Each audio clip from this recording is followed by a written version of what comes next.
she didn't fit, but she doesn't. She was also. Okay, shalom aleichem. Good evening or good morning, everybody. So we are in the second Pirkei of Pirkei Avos, starting a new Mishnah. This is the fifth of the 5 Talmidim of Rabbi Yochanan ben Zakkai, and the one that he chose in the end as his main one. Rabbi Elazar, which is referring to Rabbi Elazar ben Arach. Rabbi Elazar Omer, Havei shakud lilmod Torah. You should make yourself, we'll explain in a second what shakud means. There are two interpretations here, but you should invest, let's say, invest a lot in learning Torah. V'da mash tashiv l'apikoros, and you should know what to respond to an apikoros. And then point number 3, v'da lifnei mi ata amel, and you should know before whom you are putting in this effort. V'ne'eman hu bal malachtecha shiyishalem lecha schar puratecha. And HaKadosh Baruch Hu is trustworthy, the one who you're working for, he is trustworthy that he's going to give you a reward. So there are a number of questions on this Mishnah. Let's see if we can address them. Question number 1 on the first part. Havei shakud lilmod Torah. So what is the chiddush actually that Rabbi Elazar is teaching us? I mean, we already have a major principle, which is the go-to when you want to quote this idea of Agisa boyo man v'layla. You should be learning Torah day and night. When he's coming and adding this phrase of Havei shakud lilmod Torah, you should be learning, putting a lot of effort to your learning. What specific aspect was he emphasizing? What was unique to this phrase that he was coming to say when he was saying the phrase Havei shakud lilmod Torah? What was the unique aspect that he was saying just beyond the regular psukim to tell us that we must invest ourselves in learning Torah? That's point number 1. Now, point number 2, v'da ma shetashiv l'apikoros. You should know what to respond to an apikoros. And the idea of responding to apikoros is very interesting. Is that something that we're looking to do? Are we looking to respond to apikorosim? You don't see in the Gemara when the Tanaim, when Amoraim do have discussions, you don't see them really investing in them in a major way. Meaning, if you look, what the Gemara says is that dochin otan bekash, as the phrase, meaning that they will give answers which aren't really thorough answers, just in order to push them off. Meaning, it seems like we're not really interested in knowing what to answer the apikoros. We just want to say, don't bother me and leave me alone. I'll find a way to push you off. Why here is it essential that we need to know how to respond to the apikorosim? Point number 3, and we're going to come back to that question in a second because we have more to say on that. Point number 3 is how many sections are there in Rabbi Elazar?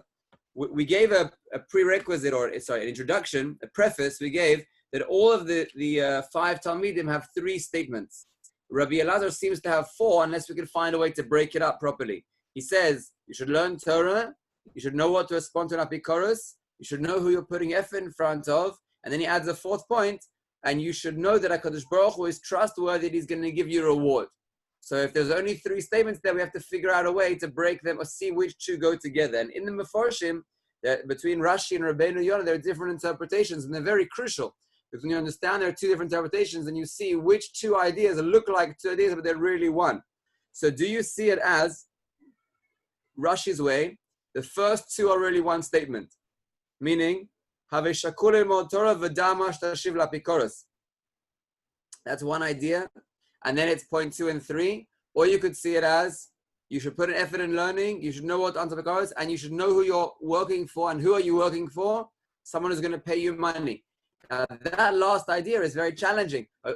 We all recall that in the first Pirkei we learned right at the beginning, Antigonus Ish Socho said that you should be like an Eved who's serving his master not for the sake of reward. And here it seems to be emphasizing you should know who you're putting effort in front of. It's Hashem who's going to pay you. You're going to get your reward. Don't worry. Was I worrying? Was I thinking about that? Am I supposed to think about that? What's the purpose of emphasizing that point? Okay. Was there another question? One moment.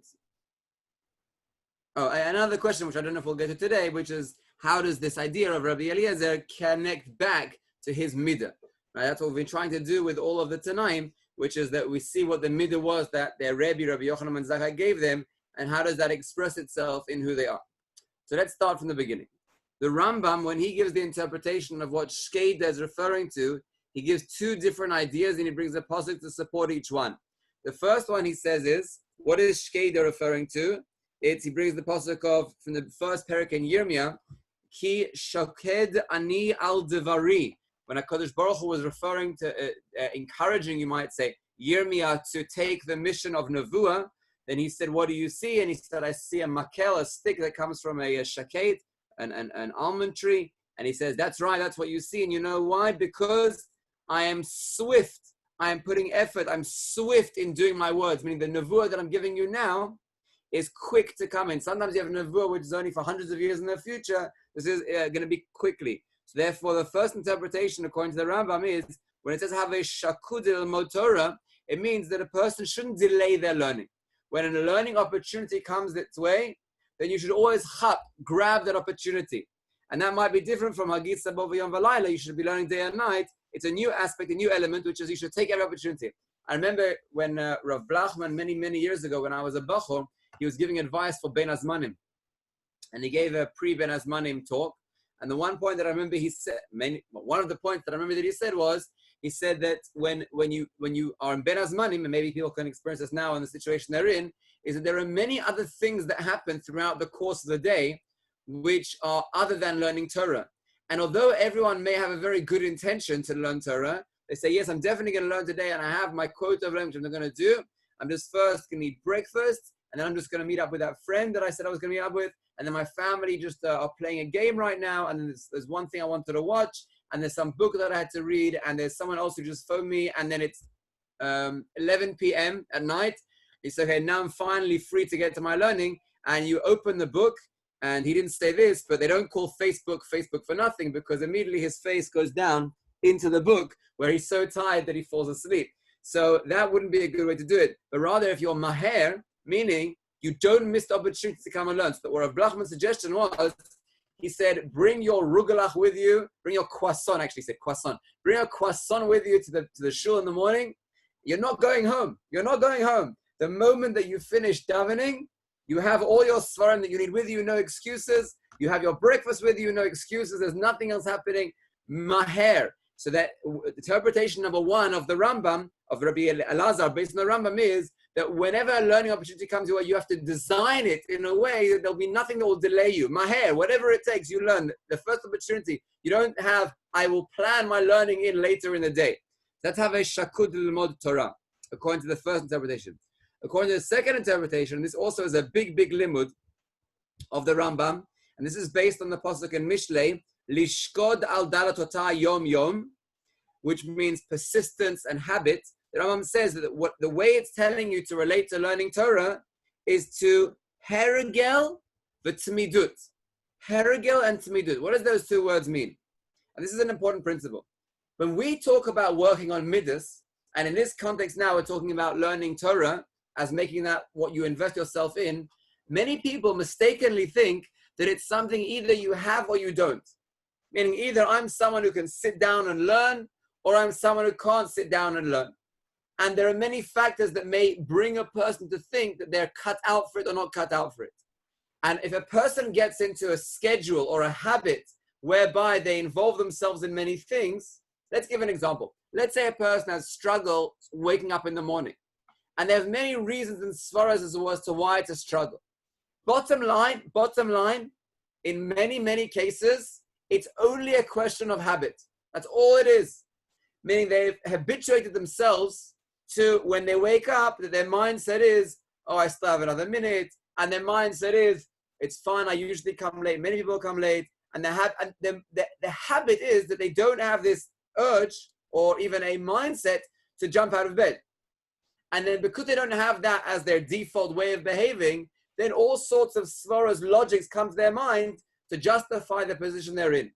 But if they were to, for a period of time, maybe it's a while, 30 or 40 days, sounds like a long time, but in the bigger picture of many, many, many years, it's not a lot of time. If they were to 30 or 40 days, they were to habituate themselves to, as I hear my alarm, I jump up. That's just what happens. Before any thoughts come, before any rationales come, I just get up. Once they do that, that would be a struggle. Those 30, 40 days would be a struggle. But once they've done that, that's now how they behave. That's now how they respond. That's now, they hear the alarm, they get up. That's just their default. A bit like Pavlov's dogs, that you hear the bell ring, your mouth starts watering. Or in this case, they hear the alarm go, they just jump out of bed. Now, from there on, it's no longer a struggle. I'm not talking about very unique cases where they were up all night, but from there on, it won't be a struggle. And instead of having all sorts of logics and reading Musa Svarim and like years of struggling with the same issue, many factors of Avodat Hashem are simply a question of habit. That once you have habituated yourself to behave in behavioral ones are ones that are just habitual.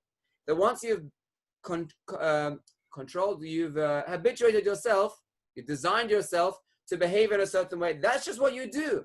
So now, what makes a person averse to doing this initially is they say to themselves, do you know how hard this is? 30 days non-stop. That's a big deal. That's going to be very hard for me.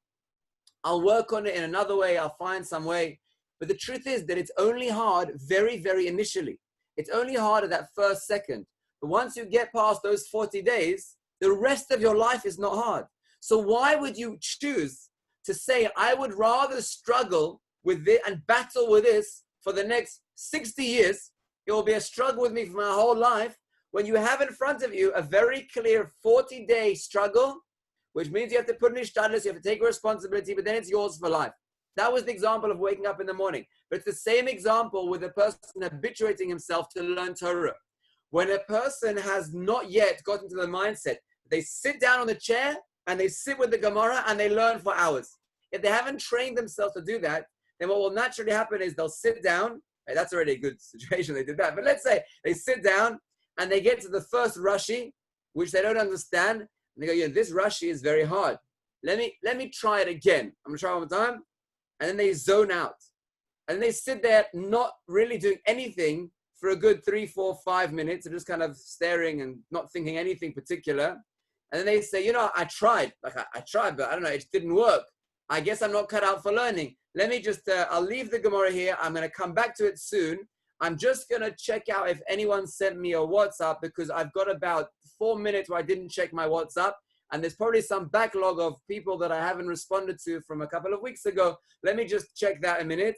And then they spend, with a lot of shkeda, with a lot of effort and focus and maher and hergel and tzmidus, they're able to sit there for a while and they get back. Now, what are the chances of them being able to understand the Rashi after that?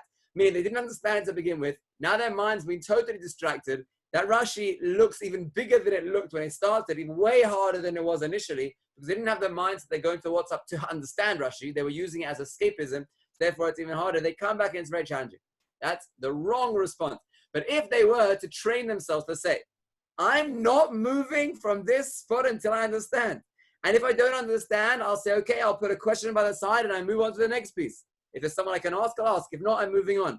But I'm not moving from this chair for 2 hours. 2 hours, I'm not moving, no matter what. If it's hard, I'll move on. If it's easy, I'll try and understand it. If it's not, I'll put it again, and I'll understand again and again. I don't care, I'm not moving. That will be hard for them initially, because not what they're used to, not what they've been trained to. But once they get into it, once that becomes their mindset, not a mindset. We're not talking about a mindset. We're talking about the level of the body. Let me just explain that point clearly. There are 3 levels of man. And there are different approaches that man has to use for each of those 3 levels. The lowest level of man is the body. The body is physical actions. The way that you fix or work on physical actions on the level of the body is through hergel. It's through just training oneself by doing it repeatedly until it becomes second nature. You don't need to work on when you were a child, what abuse you had and how that uproots your negative thoughts and how that, it's nothing to do with it. Maybe it is, but that's not the way you fix it. The way you fix it with actions, then you fix it through actions. You just train yourself to get into doing a certain thing until it becomes second nature to you, and then it's no longer a struggle. So therefore, the second principle the Rambam was teaching, and this is the chiddush, it's just beyond V'agisa bo yomam v'layla, the second principle that Rabbi Eliezer was teaching, well, the one principle, the second interpretation of the Rambam is, learning Torah is simply a question of habit. Once you say to yourself, this is who I am, this is what I do, there'll be an initial stage where it'll be challenging for you. Once you get past that initial stage, that will just become the default of who you are. You sit down, you don't move. And if you're struggling with it, then you pound again and you try harder. And if you're struggling even then you put a note on the side and you move to the next piece. But there's no option of moving away and getting involved in something else. I'll just give a mashal for this. Mashal lema hadav adomen. When a child in a home wants to do something naughty, right? Let's say they want to stay up later than their hour that they're supposed to stay up, then they don't know what the response is going to be of their parents because they've never tried doing this boundary pushing. So let's say their bedtime is 8 o'clock and it's now 8:05 and they want to see if they can get away with something. So they come to the lounge, they sit on the couch and they open a book and start reading. And they're waiting to see what the response is going to be. So eventually someone comes over to them, authority figure, and says to them, no, your bedtime's already come, it's time to go to bed. So they're going to try and push boundaries. Children always try and push boundaries. It's very healthy. It's their way of seeing where they are, where their parents are, where they end and where their parents begin. It's a very healthy thing for them to do. The parent's role is to stand strongly with the boundaries. So the parent doesn't stand strongly and say, okay, you want to read another 5 minutes? That's fine. You've just taught your child a lesson. They don't have to be shoked. They can have rules and they can break rules. So now they say, okay, fine. Now they break the boundary of the extra 10 minutes, the extra 20 minutes. Now comes the time where the parent said, they go, oh, I'm in the middle of the chapter. See hametach. And I said in English, I got just to the most intense point where I can't stop now. Parent says, oh, okay, fine. Finish the chapter. And they learn again. You don't have to keep boundaries. You don't have to keep rules. What that parent has just done to that child, let's say it better. What the child has done to themselves, but where the parents allowing it, is they've trained themselves. They don't respect their own boundaries. That's a habit that they've now gained. Now, when they come to learn Torah, they'll now train themselves. I don't respect boundaries. So if it's difficult for me, I just give up because I don't have boundaries where I keep to them and I stick to them and I'm in line with them. Let's give another example. If the parent would say, 8 o'clock is 8 o'clock, you're going to bed, and the child whines and moans and makes a fuss. Now, parents, listen carefully. If you give in to the child, it's a very quick, easy, smoother interaction. There's not going to be friction for the minute, but you've set yourself up for friction for life because now the child knows whining pays. It's worth my while to make a fuss because eventually my parents will give in. And they learn it's worth it. I'm going to push. If the parent is stronger and stricter initially, and they say, I love you, my boy, but 8 o'clock is 8 o'clock. There's no messing around. They'll whine. Eventually they see it's not going anywhere. Okay, I'll go to bed. So that will be a struggle for 30, 40 days with that kid. But then for the rest of that kid's life, that child will know my father is serious about it. When he says a boundary, he means it. And for the parents' mental well-being and for the child's skill for life, they now have a recognition of respecting boundaries. It's all a question of habit. It's not that one child is a night child, I'm a night person, and I'm a day person. Shtuyot. There are people who train themselves for day, and there are people who train themselves for night. And whatever you train yourself for, that becomes a default of who you are. You can train yourself the other way once you put an effort. So a major lesson we've learned from the second principle of the Rambam is that in order for a person to be shakud in learning Torah, there are two aspects. One is maher. The moment that it comes to you, the opportunity comes to you, don't let it pass because there are many excuses that come later in the day. Point number two is hergel. It's all a question of training yourselves. It looks difficult. It's only difficult initially. Once the parent recognizes that if I'm strict with my child initially, then the rest of the life will be easier with the child, then it's worth putting in that effort at the beginning to have a smoother interaction for life. Once you recognize that you margil yourself, you train yourself, the learning is learning, you don't move. You stick it out. If it's difficult to understand, you put in more effort. If it's too difficult, you put a question mark, you move on to the next piece, but you're not getting off the chair. And then it will be hard initially to get into that, and then it'll be easy. That's principle number one. Now, I'm going now with the interpretation that the first 2 points are the same point.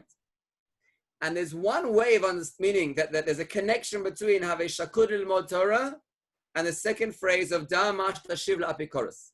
Now, there's an interpretation which is the reason why you should put an effort to learn Torah is so that you will know what to answer in apikoros. Now, I want to try and explain that on a superficial level and then hopefully give a much deeper understanding of what that connection is. The superficial interpretation is, which is very hard to understand, is that the reason why you should put in so much effort to learn is so that you can answer people who have questions against Torah. Now, that may be true that if you put in more effort to learn, you'll have answers to give. But it just seems very far-fetched that Rabbi Eliezer is saying, this is his big message, and he's a Mayana Mitkaber, And his big message is, do you know why you should put an effort to learn Torah? Do you know why?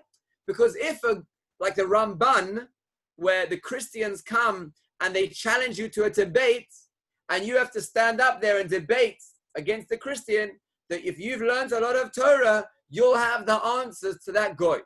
It seems very far-fetched that our main principle, or Rabbi Eliezer's main focus on why you should be learning, is just so that you'll be able to answer a goy when he comes your way.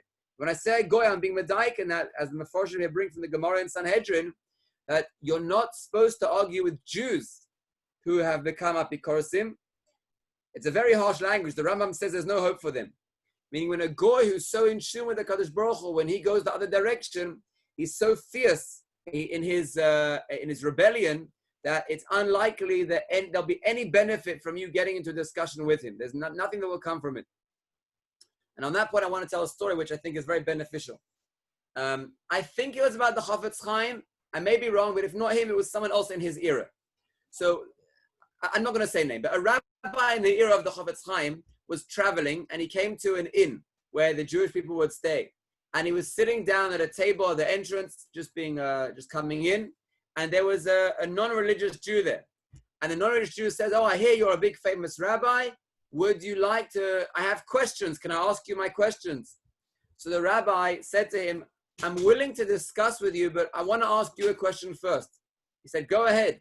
He said, if you prove to me your way, then I'm willing to listen. But let me ask you, if I prove to you my way, if I prove to you the Torah is true, are you willing to change your life around and become a religious Jew? So he said, no, it's just fun, to banter and debate with you. I have all my... So the rabbi says, I'm not interested. I'm not interested.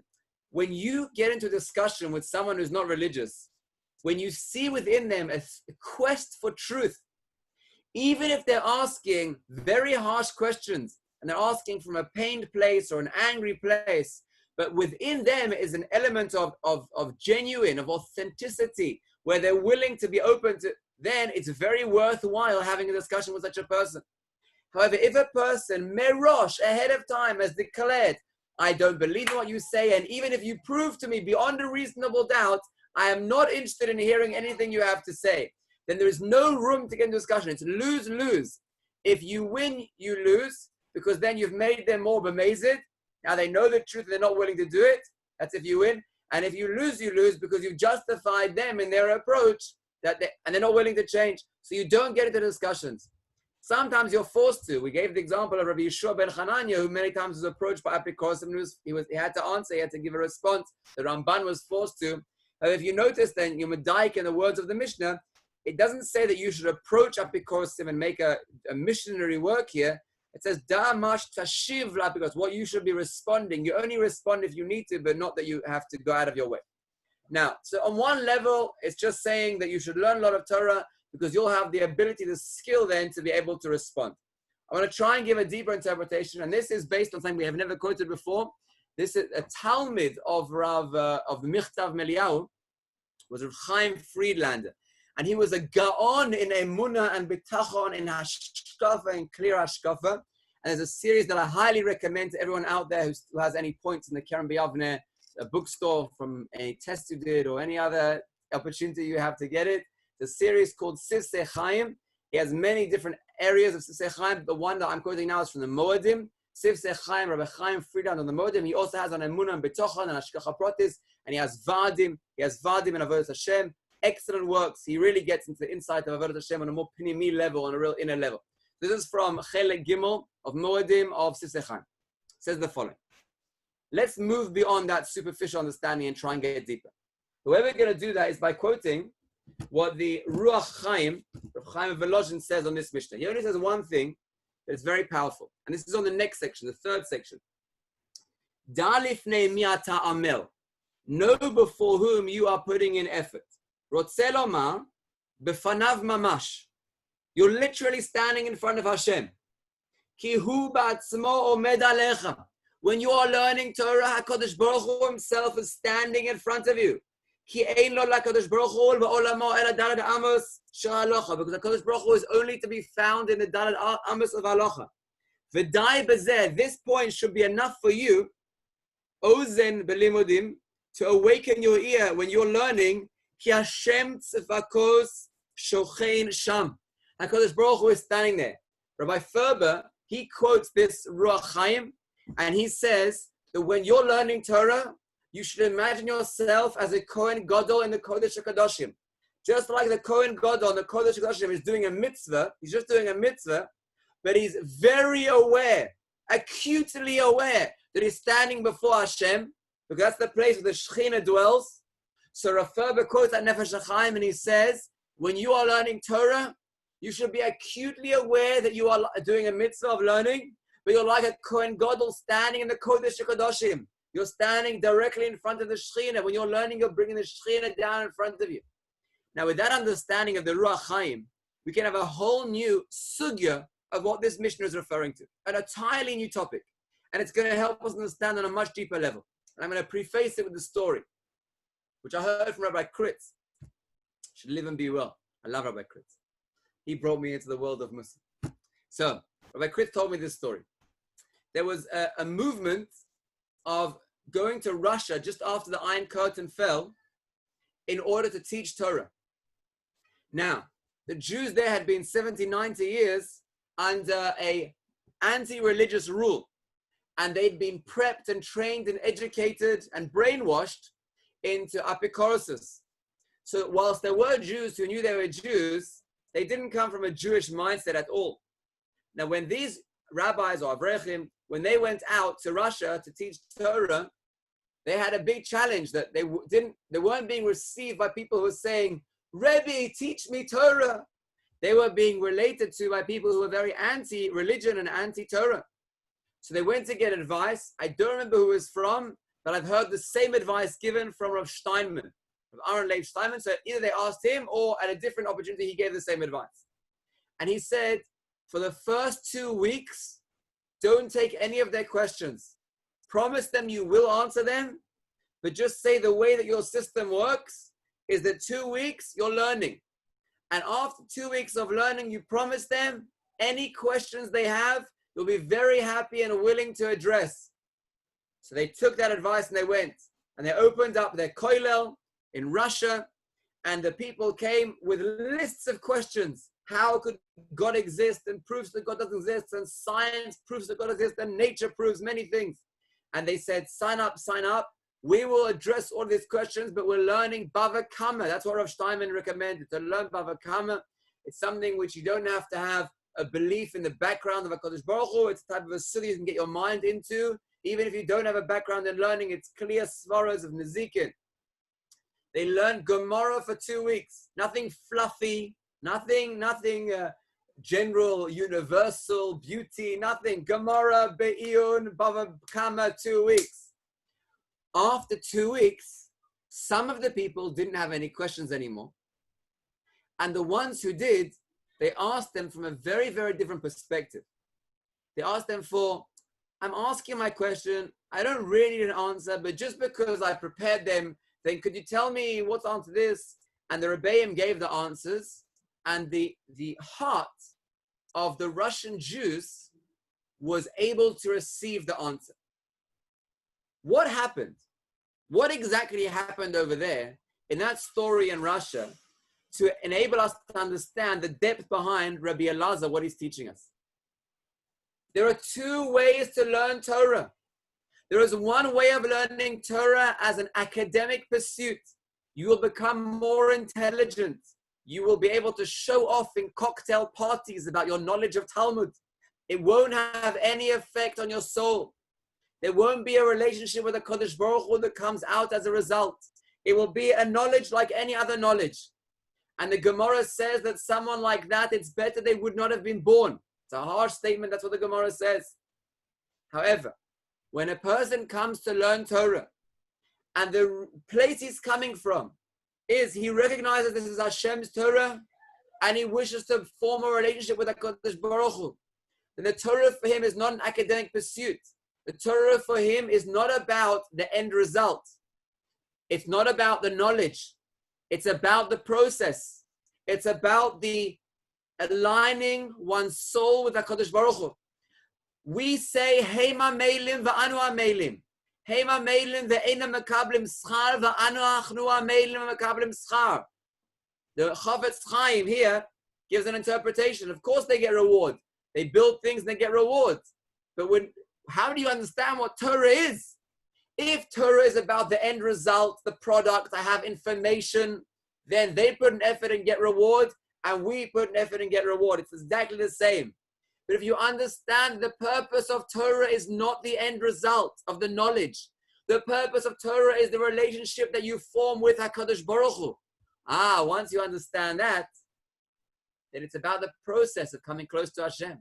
It's about the process of aligning your heart with HaKadosh Baruch Hu. Then it's not about the end result. Regarding that,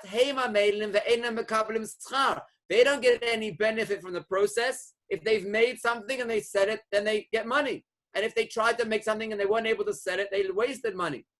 When we put an effort in our learning and don't understand, you sit down in the chair for 2 hours of the Tosfos and come out as clueless as you went in. You still align yourself with the Kodesh Baruch Hu. So now let's read the Mishnah another way. And now you can get a bit of a hearing of what the Mayan HaMitgaber is referring to. It's in tune with the source. You're connected to the source of MS. Rabbi Elazar Omer, how I love Hashem. Rabbi Elazar Omer, have a shakud lilmod Torah. Now, why should you put an effort to learn Torah? It's not about the information that you get, but rather, V'da mash tashivlat b'koros. Whoop, stop for a second. Says Rabbi Elazar, there is a clause in your learning Torah. If you don't fulfill this clause, you won't be able to get to the end goal. What's the clause?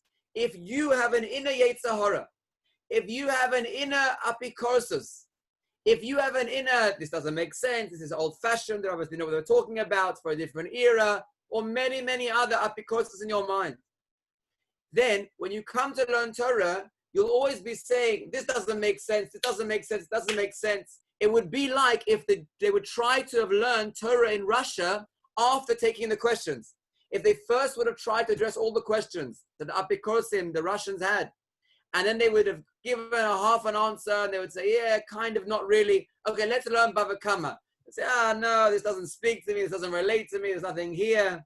When a person has apikorsus within him, and then he comes to learn Torah as an external wisdom, let's see how clever it is, there's no chance that it's going to turn him around. Because he'll always be rejecting he's learning from a place of rejection. And therefore, says Rabbi Elazar, a t'nai, da mash tashiv rabikor. It's not that you need to fight with people. We don't fight with people. In the Gemara it says, dochim otam bakash. We're not interested in pushing them away. But rather, you have to know that when you come to learn Torah, Torah can have an effect on your soul. If you're being genuine, if you're being authentic, if you're coming from a place of wanting to prove it wrong and show why it doesn't make sense, that's my basis, you're not going to be able to connect to HaKadosh Baruch Hu. But if your starting point is, Hashem, I know that when I learn Torah, it's going to have an effect on my soul. Because the level of Torah that we're describing now is not the information, it's the relationship with Hashem. And therefore, the questions just don't exist anymore. When do you have questions? When you're standing on the outside. Two people who stand on the outside of a museum and are debating how a particular painting looks, they can debate from today until 100 years. They're not going to get an answer because they're standing on the outside. Once you walk in and you look at the painting, you don't have any more questions. You're looking at the painting. When you're standing outside and you're fighting with yourself about questions of HaKadosh Baruch Hu and all steerers and rejections, then at that place where you're standing, then it's going to be a conflict. But when you open your heart and you say, Hashem, I want to learn your Torah. Hashem, Sefatai Tiftachu, Fi Agli Teratecha. Hashem, it's your Torah, I want to connect to you. Then you learn Hashem's Torah. There's no more questions. All those things that bother you don't bother you anymore. And then what do you get to? What do you get to? Ma lifnei mi ata amel. That's what the Ruach Chaim was saying. The prerequisite for getting to this mindset is imagining yourself as a Kohen Gadol standing in the Kodesh of Hashem. I know I'm working before Hashem. So let's just summarize what we just said until now, and then I'll tell you one personal story and we'll end with that. There are two ways to learn Torah. There's one way to learn Torah where you put an effort to understand, but it's external to you. It's just information. If you learn in that way, when apikos questions come to you, you'll be stumped. You won't have a good answer. And you'll say, the question's better than the answer. and there'll be an inner conflict of, okay, well, this is no different to my learning physics or economics or engineering. It's another wisdom. Okay, so I have more information, but my inner world is unchanged. And then when you come to say, who am I working before? How will you view the work? You'll view the work as the knowledge that you have, and you've taken HaKadosh Baruch Hu out of the equation. Chas v'shalom. But there's another way of approaching it. If you have a mindset, which you go into ahead of time, and this is the words of the Rambam, you align your thoughts with HaKadosh Baruch Hu. You align your way of thinking and doing with HaKadosh Baruch Hu. Rabbeinu Yonah goes at much more length to speak about how it's a joyous, playful relationship that you develop with HaKadosh Baruch Hu if you have this mindset. It's sweet. There's a chavivus. You and HaKadosh Baruch Hu become a love relationship between the two of you. When you go into the learning Torah with that mindset and you put an effort, you realize it's not about the information. The questions of apikoros don't bother you anymore because you have connected to the source. You've connected to the source of truth. You're aware that you're standing before HaKadosh Baruch Hu and all the questions disappear. They all vanish. Bez Hashem will continue tomorrow with the answering other questions. I just want to tell my personal story. When I was a madrich at the end of Shana Aleph, in between Shana Aleph and Shana Bet in Eisha Torah, so we had to learn a lot of Dam Mashta Shiv Apikoros questions in order to relate to the participants on the program who were non-religious. And they were coming with a background which wasn't yeshivish. So I had this book, which I think I still have, or maybe I gave it to the library, of an Eisha Torah primer, Eye of the Needle. And I'd read all the questions people ask and the answers that they give. And I had my basic answers. And we had a week seminar in preparation for the program that we were taking with these questions this way, these questions this way. And I felt pretty, not confident, but comfortable enough that any questions that would come my way, I can relate to them. Okay, a year later, I got a call from Eisha Torah. Tzvi, will you be a madrich again? I said, no. I said, why? You were successful last year. I said, I can't do it anymore. I'm not in a place where I can do it. And they didn't really understand what I was saying, but I'm telling you what I was saying. The first year, I myself had questions. I myself hadn't resolved those points. And therefore, when I was looking into the answer to those questions, it interested me, and that was the place I was at. Torah was still, to some degree, an enigma to me, something external. I was still trying to get my way around. I didn't yet at that point see Torah as the source for the relationship with Hashem. I didn't at that point recognize the segula of Torah, that just by learning, even if you didn't understand, but just by devoting yourself to Torah, it opens your heart to recognize you're standing before Hashem. And you develop a relationship with HaKadosh Baruch Hu through the learning of Torah. The Torah develops you into a God-orientated Jew. That point wasn't clear to me at the end of Shana Aleph. And therefore, those questions were important questions to me, which I wanted to resolve. And therefore, I enjoyed reading up on them. I was looking forward to debating them.